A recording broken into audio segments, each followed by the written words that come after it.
আসসালামু আলাইকুম সুপ্রিয় দর্শক, সকলকে জানাই অগ্রিম ঈদ মোবারক। আর মাত্র কিছুক্ষণের অপেক্ষা, তারপর দেখা যাবে 2025 সালের খুশির ঈদের চাঁদ।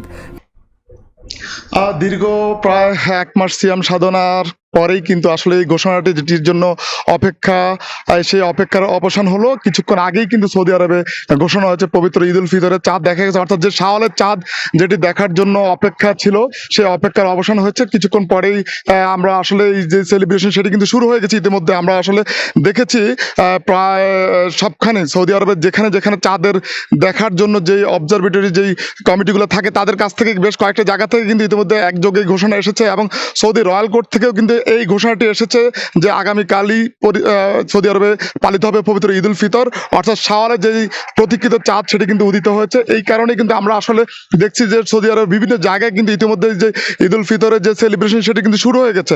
আমরা আসলে দেখি প্রতি বছর যেই ঈদের আগে কিন্তু বেশ আনন্দঘন একটি পরিবেশ থাকে, অর্থাৎ দীর্ঘ যে 30 দিনে যে সিয়াম সাধনা সেটি এই বছর কিন্তু একই ধরনের জল্পনা ছিল যে হয়তো আরো একটি রোজা বাড়তি হবে, কিন্তু সেটি হয়নি। অর্থাৎ এই বছরের রোজা ঠিক 29টি পালিত হওয়ার পরেই কিন্তু, অর্থাৎ আগামীকাল পবিত্র ঈদ উল ফিতর উদযাপন হবে সৌদি আরবে।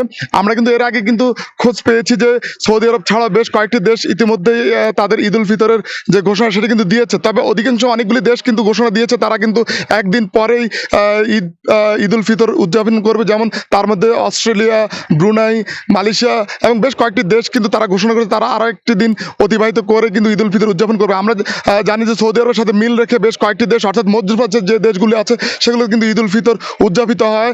সেক্ষেত্রে বলা চলে কিন্তু সৌদি আরবের যে ঈদ উল ফিতরে যেহেতু চাঁদ দেখা গেছে, পাশাপাশি যেই পার্শ্ববর্তী দেশগুলো সেগুলো থেকে কিন্তু আমরা খোঁজ নিচ্ছি, এবং ঈদ উল ফিতরের যে ঘোষণা সেটা কিন্তু আসছে। আমরা আরেকটু বিষয় বলে রাখি যে ঈদ উল ফিতর উপলক্ষে ইতিমধ্যে যে ছুটি সেই ছুটি কিন্তু উপভোগ করতে অনেক প্রবাসী যারা আছেন তারা কিন্তু অধিকাংশ ক্ষেত্রে মক্কা এবং মদিনায় সমবেত হয়েছেন। ঈদের নামাজ কিন্তু মদিনার মসজিদে নববীতে আদায় করার জন্য প্রায় অসংখ্য প্রবাসী আছে যারা কিন্তু মদিনায় উপস্থিত হয়েছেন।